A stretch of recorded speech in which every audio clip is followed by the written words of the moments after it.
Lumnie Bisha, e lindur Rexha me 10 janar 1963 në fshatin Klezen, është një nga ato figura të ralla që jetën e kanë përkushtuar me përullësi dhe dashuri një misioni të madh, edukimit të brezave të rinj. Ajo është një nga edukatorët që jo vetëm e ka ushtruar profesionin me përkushtim të thellë, por edhe ka përjetuar atë si një mision shpirtëror, si një borxh ndaj komunitetit dhe fëmijëve. Fëmijërinë dhe hapat e parë të jetës i kaloi në fshatin e saj të lindjes, në një kohë kur jeta në zonat rurale ishte vështirë dhe plot mungesa. Në rrëfimin e saj, Lumnia nuk flet vetëm për jetën e saj familjare, por edhe për sfida që përballonin gjithë banorët e Kleznës, një fshat i vogël, por me njerëz punëtor dhe zemërgjer. Ajo e përshkruan me ndjeshmëri realitetin e ashpër të atyre viteve, kur mungesa kushteve elementare ishte pjesë e përditshmërisë, por gjithashtu shprehje njohje për lidhjet e forta shoqërore dhe solidaritetin e asaj kohe. Shkollimin fillestar e nisi në kryt të anës së malit, duke vazhduar me pas në Ulqin, ku edhe familja saj u shpërngul në lagjen Gjerana. Në këtë periudhë, ajo kujton edhe shpërnguljen dhe adaptimin në një vend komplet tjetër duke lënë pas vendin ku ajo rrit. Këta ishin hapat e parë të një rruge që do të bëjë shtylla jetës së saj, rruga drejt edukimit. Sot, rrëfimi i Lumnie Bishës është më shumë se sa një histori personale. Është një dëshmi e fuqisë së edukimit, e rezistencës ndaj vështirësive dhe një përkushtimi të thellë njerëzor ndaj brezave të ardhshëm.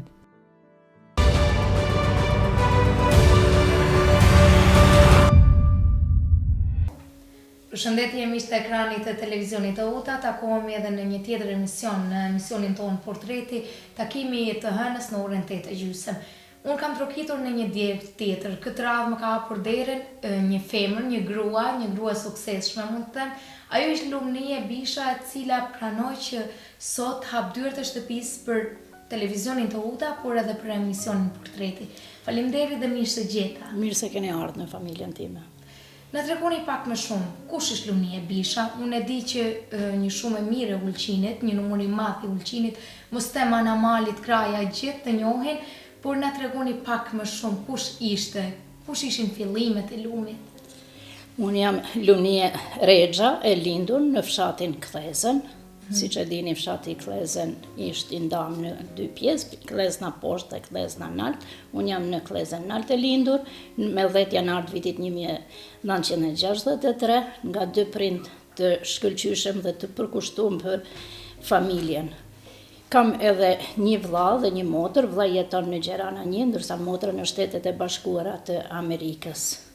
Baba im ka qenë Jusuf Rexha, për ndryshe shpesh zakonisht e kanë thirrë në emrin të babës Cofhysa, ndërsa nanën e kam prej Kalimanit me origjinë Ibroçe. Po na tregoni pak për kushtet e atëhershme, për fëmininë që kaluat atëherë. Po fëminia ime mund të them ka qenë e lumtur, se ka pas mjaft fëmijë. Fshati Klezen ka qenë i mbushur, zhurma fëmijëve ndigjohej çdo kohë, në çdo lagje pra lunim fëmijët të gjithë bashkë, por jeta e bashkëfshatarëve të mi ka qenë e vështirë. Se nuk ka pas këto kushte që kena sot. Prindrit punonin nëpër ara, nëpër fusha, u merrnin me bakti dhe bujqësi. Zakonisht këto ishin punë të rënda, se të gjitha duheshin të kryheshin me krah. Nuk ka pas mjete teknike sikurse sot, sidomos për femnat ka qenë jeta në fshat në atë kohë ka qenë e vështirë. Më kujtohet nana ime me gratë e fshatit, nenet, nusën e Axhës, për të gjitha që u zgjonin herët mëngjes, më shku me mbush ujë, se nuk kishte as ujë sjellës në shtëpi, me kilometra, më shku në një vend ka qenë një burim, kroni i kena thënë, shkonin me bolera, me ngarkun krah, për çdo mëngjes që më sjell ujin e pishëm në shtëpi. Kishte ndonjë ditë edhe nuk dilte ky ujë, u deshte 2 herë mi ba ato 2 kilometra e ma tepër më shkon krah pra me ngarku. Përveç ujit që kanë pas obligim me përgatit ushqimin, me la, me shpla, me mu kujdes pra për fëmijët, kishin obligim edhe drut me shkon mal, me i pre edhe ato dru me i prajt në krah. Këto ishin punë jashtëzakonisht vështira. Lamja rrobave po ashtu krynte në përpuse, në shese Klezna ka dhe një shetë të cilën e danë pjesë, Kleznën në 2 pjesë, shumë gra shkonin edhe në she i lanin teshet. Këto më kanë mbet ala në kujtim, sidomos gjatë stinës së verës, ato angazhoheshin edhe në mbledhjen e shërbelës, pelimit në mal, për me ndihmu familjarve, pra me pak të ardhna me ndihmu familjarve. Dhe këto i kujtime i bartis ala sot në mendjen time. Në flet pak për këtë fshat, që the edhe pse ishin kushtet e vështira, kishe një fëmijë të lumtur. Po bashkëshortarët e mi ishin njerëz punëtor. Ato punonin shumë për mirëqenien e familjes vet, për fëmijët e vet. Kishin shumë rëndësi shkollimin e fëmijëve të vet. Dhe qysh në atë kohë kanë dalë fytyra të shkollume, të njohura nga fshati i Klezër, si Simon Filipaj, Qazim Rexha, Riza Rexha, Bajram Rexha, edhe shumë mësuese tjera të cilat u shkollun para me jetë. Pra unë kam fat që kam lindë në këtë fshat. Fshati i Klezër ka dhe histori tjetër, histori ku është ba dhe betejë për mbrojtjen e Ulqinit në shkallmushk të Kleznës. Klezna ka dhe një monument historik, ajo është ura e Gurt.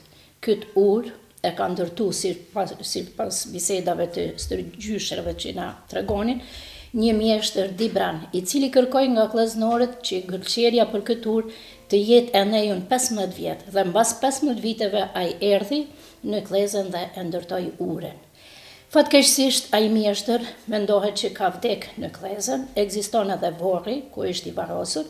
Kjo është në tokat e familjes teme, në pronësi të djalit Arxhës Nailit, aty afër xhamisë. Në Klezën jetojnë shqiptarët autokton të 2 besimeve, katolik dhe musliman. Por e mirë e këtij fshatit është që asnjëherë nuk ka ardhur pra të prishja kësaj marrëdhënie në mes të këtyre 2 besimeve, por gjithmonë në gëzime dhe në hidhrime ne kemi qenë bashkë. Ne kemi pas shoqe dhe ato gjithmonë kena shku shkollë bashkë. Pa marrë parasysh, nuk ka pas dallime inate, kena një harmoni shumë e madhe. Klezna ka pas banor shumë, por sa të mirësht mërgimi, largimi, për punësim më të mirë, për jetë më të mirë, dhe për i mos kushteve, Klezna është boshatis. Sot rrallë gjenë fëmijë në për lagje të i lujtë. Rrallë i shef bashkëtarët e mi në për ara, në për toka si dikur, pra puna është paksu, dhe kjo është jeta e Kleznës sot.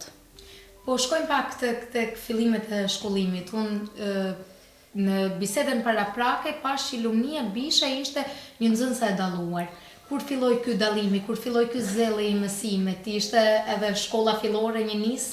Të thash që prindrit tonë i kanë dhënë rëndësi shkollimit, dhe ne me atë jena rrit me atë edukim, pra jena rrit me atë frym që shkolla duhet të mësohet, duhet të mësosh dhe duhet të jesh punëtor kur të shkosh në shkollë.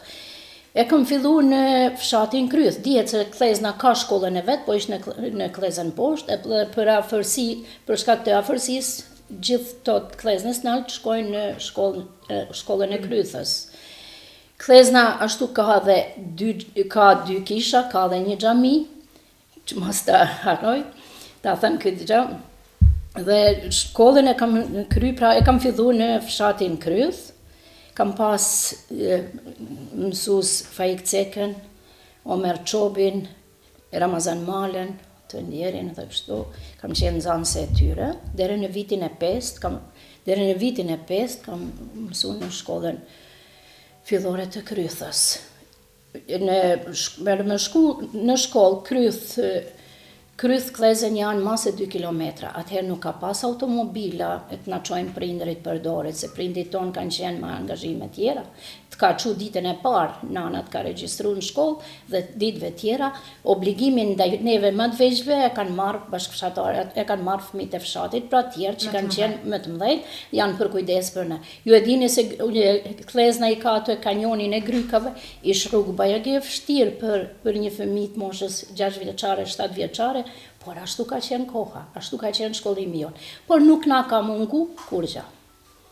Me pastaj, pas klasës 5, kalojmë familjarisht shpërngulemi prej Kleznës, vendosimi në Gjerana 1, aty ku kam edhe vllain sot, që jeton në shtëpinë e familjes, dhe regjistrohem në shkollën Marshall Tito, ku kam pas kujdestare me Dete Brisku, një profesoresh e shkëlqyshme. Sa ishte kjo shpërngulje, edhe pse në një distancë jo të madhe, sa ishte vështirë? E vështirë ka qenë ala e bartja të dhimbje kur jena shpërngull prej vendlindjes, na për çdo vikend shkonim te Axha Begja me nusën e Axhës Sadien, të cilën e kena pas edhe si nan të dytë, se kena jetuar në bashki me familjen e Axhës. Na për çdo vikend, për çdo pushim që na jepi, atje e kishim zemrën pra në Klezën, disa vite, dhe pastaj filloi koha e shlyuate, por ishte shumë e vështirë me nda prej trungut familjar. Edhe një fëmijë që i ka pas antrat, ka pas shoqnin, ndërsa në shkollën Marshalltito aty kena gjetë shok, aty shoqe, jena zgjeru, pra jeta ka vazhdu. Kush ishte të mësuesja jote? Me Tete Brisku ka qenë kujdestarja ime në shkollën Marshalltito, të cilën e kujtoj me respekt shumë të veçantë. Ka qenë një pedagoge e mirë që na ka dhënë mësim dhe edukim të mirë. Ju vazhdoni shkollën e mesme e kam vazhdu në gjimnazin e Ulqinit, edhe aty kam pas fat mund të them, të jem nxënësja e Bajram Rexhës, Riza Rexhës, Qazim Rexhës, Tahir Pereziqit, Hava Pereziqit, Mereme Marës, por për fat keq shumë shpejt kjo e mirë që gjetë me na u shkurtu se dihet se këto profesora i nxorën nga puna. Dhe kjo na ra një dhimbje shumë e madhe gjithë nxënësve. Pothuajse krejt qytetit ishte diçka që vështiru për balonte, sidomos për familjen tonë, se patme dhe Axhën, të cilën në nxorën prej punët. Më kujtohet baba në atë kohë, rahmet past, dilte rreth shtëpijet, u rrotullonte dhe një natë e pyesi, tham, bab, çka bën për jashtë, pse ke dal jashtë? Hën, thot bab, hën, se jam të shiku Axhën. Pra kishte fillu edhe arrestimi i këtyre të përndjekurve politik, dhe ne kishim brengën aty. Ishte e vështirë ta shihje Axhën prej profesionit profesor, të bish në njëri normal, si thohet rregull, por të punosh çka do për me mbajt familje. Nuk ju jepshin punë, edhe pse kërkonin punë, nuk i jepte kush punë, se ishin të përndjekur politik, këto e kishin pra shumë të vështirë, edhe për ne, sidomos për familjen e tij, kjo ka qenë një etapë shumë e vështirë e jetës, e cila nuk kthehet. Në vitin 1982, Lumni e Bisha bëri një hap të rëndësishëm drejt realizimit të ëndrrës së saj. U regjistrua në shkollën e lartë pedagogjike në Gjilan, ku filloi studimet për edukatore. Ajo i përfundoi studimet në vitin 1984, duke dalë e përgatitur për t'i shërbyer arsimit të shkollor. Në rrëfimin e saj, ajo ndalet edhe te pjesa më sfiduese pas përfundimit të studimeve, pritja gjatë për t'u punësuar. Në atë kohë ndonse e përgatitur profesionalisht dhe me shumë dëshirë për të dhënë kontributin e saj në edukimin e fëmijëve, ajo përballë me një realitet të ashpër, mungesën e vendeve të punës dhe vështirësitë e kohës. Ju deshën plot 8 vite, siç thot ajo, që të punësohej me vendim zyrtar.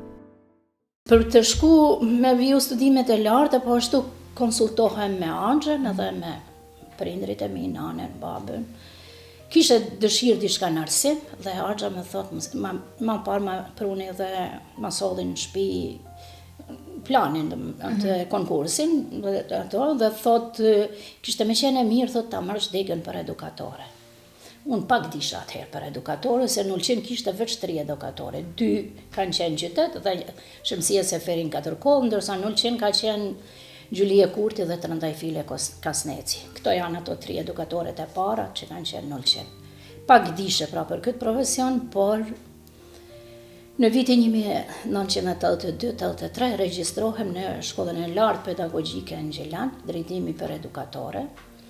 Atje takohem me pedagog të shkëlqyshëm, të cilët na rënjosën dashurinë për këtë profesion, sidomos gjatë punës praktike që zhvillonim në për çerë dhe kopshtet e qytetit Gjilanit. Në pranverën e vitit 1983 e kena pasi obligim para se të hymë provime, me ardhë me kry praktiken 2 javore. Ke mujt me kry edhe në qytet atje, por e preferueshme ka qenë të kryhet në vendlindje.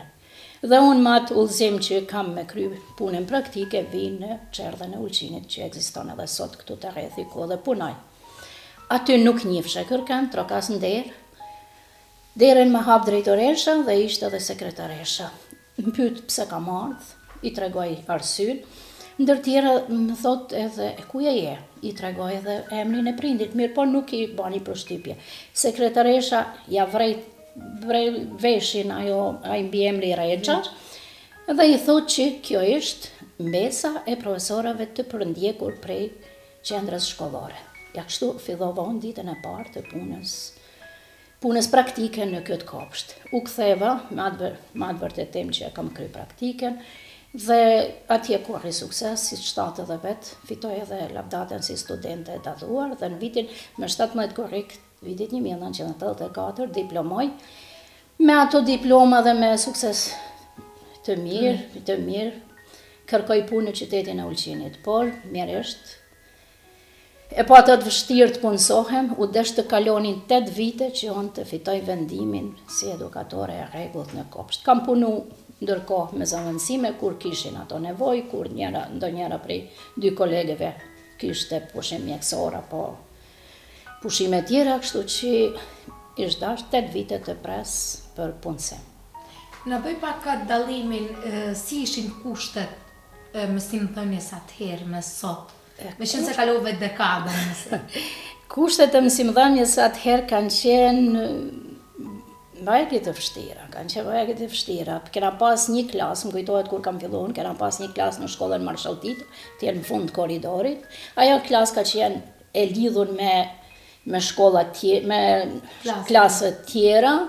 Fëmit nuk kanë pas hyrje të veçantë as ambient sanitar të veçantë, po ishte bashkë me fëmijët e tjerë, kjo ka qenë mjaft e rrezikshme.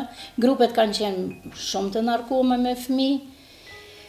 Çka s'ka qenë as inventari, s'ka qenë i përshtatur për moshën e fëmijëve. Fëmijëve nuk ju mrinin kamtoks, ato ishin karrika për moshën shkollore. Tavolina fëmija i çonte durt, nuk mrinte. Pra kështu ka qenë fillimi, ndërsa sa për lodra, për furnizim me mjete, nuk kena pas, shumë pak kena pas, ke pas një shkoms, një tabel klase, edhe me fol, me lexu. Çka ke mujt me gjetë. Po sot sa i përket mjeteve didaktike, ja ishtë shumë ma mirë. Jemi më të furnizum, bahet teknologjia ka bat vetën, por sot mirërisht jemi pa ambient që i mungon qytetit Ulqinit. Dihet se kopshti Ulqinit ishtë donacion i shtetit austriak mbas vitit 1979, pra të mbas tërmetit 79, ku humben jetën edhe shumë banor të Ulqinit, ndërmjet tyre edhe fëmijë pati që humben jetën, dhe shteti austriak pra e ndërtoi këtë kopsht për fëmijët e Ulqinit. Aty janë vetëm 4 klasë të donume, të ndërtume, kjo ishte objekt montazh, me një kapacitet jashtëzakonisht e vogël, 4 klasë për krejt qytetin e Ulqinit ishte pa mjaftueshme atëherë se jo sot, e ne kena mbet pra me atë objekt. Janë shtu edhe 2 klasë në oborrin e shkollës, por diçka e re në qytetin e Ulqinit nuk është ndërtu. Mas disa viteve pune në Marshall Tito, nena merret edhe ajo klasë për nevojat e shkollës, ato mbesin pa hapësira, nena marrin atë klasë dhe na duhet kërkonim ambient tjetër, ku t'i çonim fëmijët. Kena punu një vit në shtëpinë e kulturës, andaj mrapa janë 2 klasë, 2 hapësira të vogla, prej aty kalojmë në shkollën Marshall Tito të vjetrën, ku ishtë sot policia dhe reparti zjarfiksave, edhe aty ishtë një vend që nuk ishtë i përshtatshëm për fëmijët e moshës parashkollore, sidomos duke e ditë rrethinën se ku punohet, nuk ka as pak hapësirë të jashtme ku mund t'i nxjerrësh fëmijët, dhe nuk është vend i përshtatshëm për fëmijë. As këto nuk janë hapësirat mjaftueshme, na tash për momentin kena edhe shtëpia private të cilat i kena marrë për me vendos fëmijët. Në shkollën Boshko Strugar, në oborrin e shkollës, i kemi adaptu 2 hapësira jo të mjaftueshme, që i mbajmë edhe atje fëmijët. Ndërsa për këto 2 shtëpit private janë jashtëzakonisht kushtet pa përshtatshme. Pra shteti mund të them, edhe pse insistohet që çdo fëmijë të shkojnë në grupe, të ndjekin çerdhe, të shkojnë në kopshte, shteti nuk po bën se sa duhet për zgjerimin e infrastrukturës parashkollore, shkollore, thoshë, dhe ato kanë mungesa njësojësina. Krahas përkushtimit të saj si edukatore, Lumnia Bisha është edhe shkrimtare dhe botuese e librave për fëmijë të moshës parashkollore. Ajo ka hartuar e botuar libra të ilustruar bukur, të cilët përmbajnë ushtrime të përshtatura për zhvillimin e aftësive të fëmijëve, sipas moshës dhe nevojave të tyre. Me këtë kontribut, Lumnia ka pasuruar fondin e literaturës edukative në gjuhën shqipe dhe ka ndihmuar në krijimin e një mjedisi mësimor, më tërheqës e më efektiv për të vegjëlit.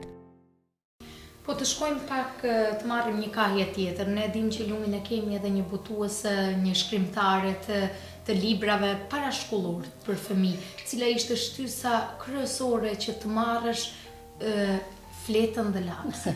Fletën dhe lapsin ka qenë rastësi.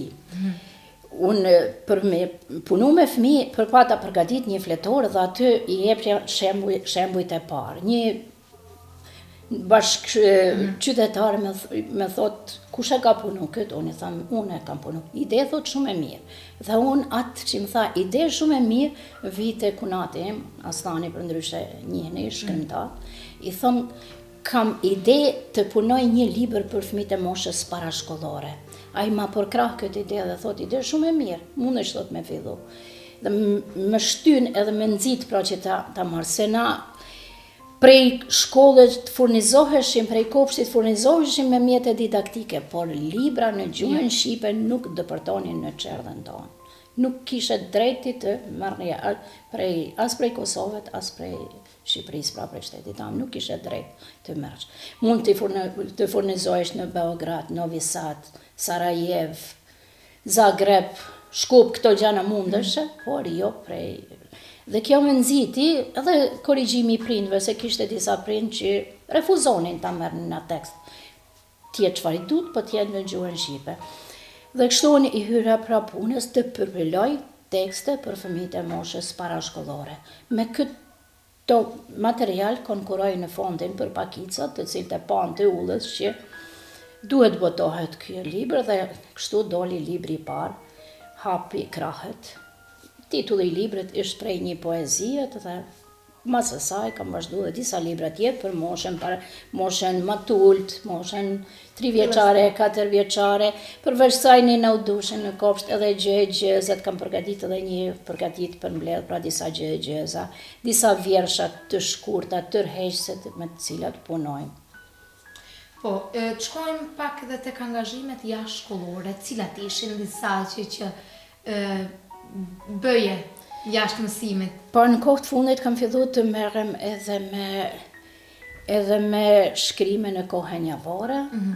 Aty shkruaj atëherë kur ma ndjen zemra dhe ose ma vret synin.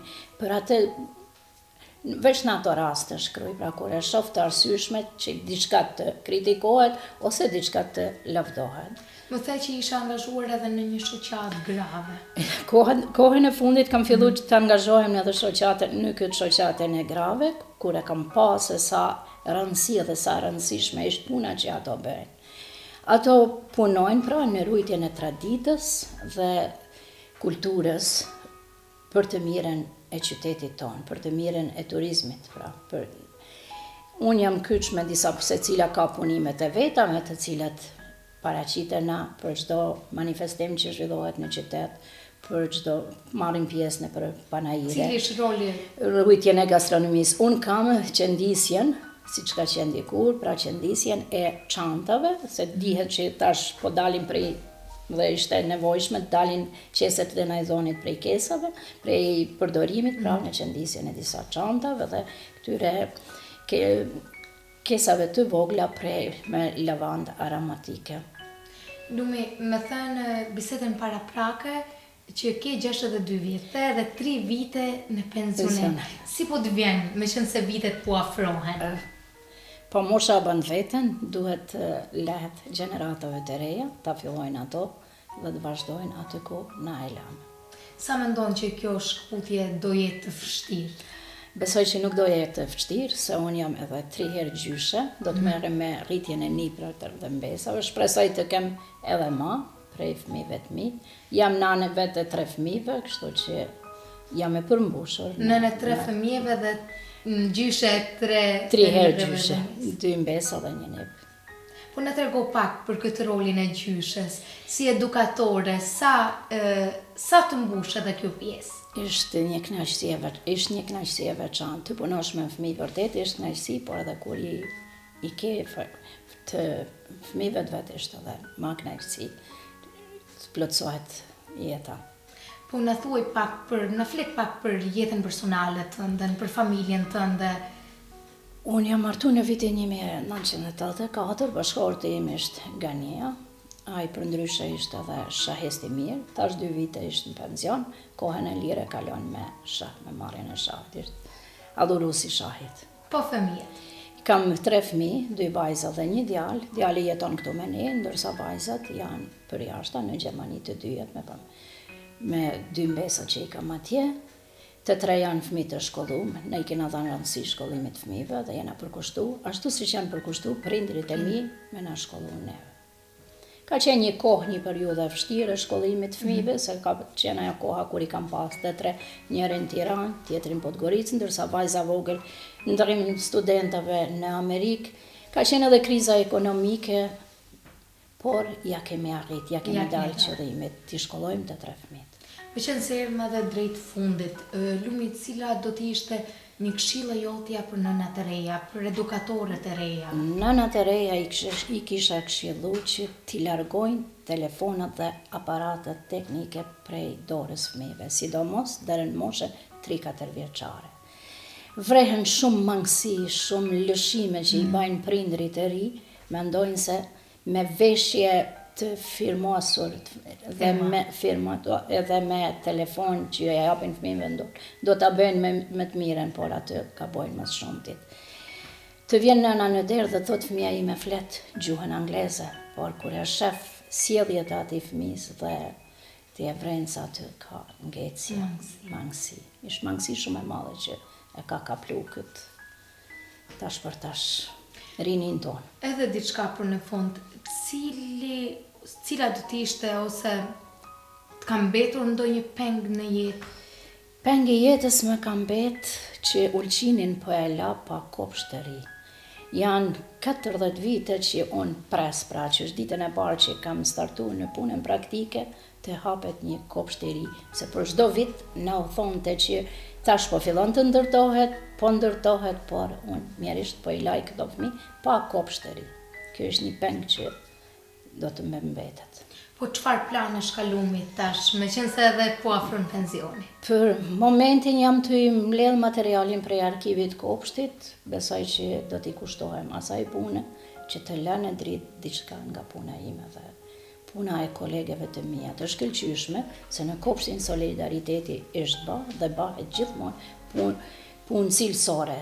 Çdo kun kena marrë pjesë në çdo festival, Budve, Podgoricë, Tivar, çdo kun, por edhe aty ka një mangësi se asnjëherë nuk e kena gjetë të bëjmë një urë lidhëse me Tuzin, Kosovën, Prishtinën, Shkodrën që kena më afër. Pra, kena një mangësi edhe aty me mbetet peng. Dash Zoti këto gjeneratet e reja i vejnë edhe këto ura lidhëse dhe e kompletojnë ato idetë e mia që të jemi të gjithë së bashku. Lumi, faleminderit shumë për këtë bisedë të ngrohtë, plot këshilla me një bagazh të madh. Faleminderit ju që gjetët kohë dhe ma kushtut mua. Edhe njerë faleminderit, por nuk mund të lë pa falendëruar edhe miqtë e ekranit të televizionit të UTA që qëndrojnë besnik për gjatë 10 minutashi në emisionin Portreti. Ne takohemi javën e ardhshme në orën 8:30 me mua Junida Trune.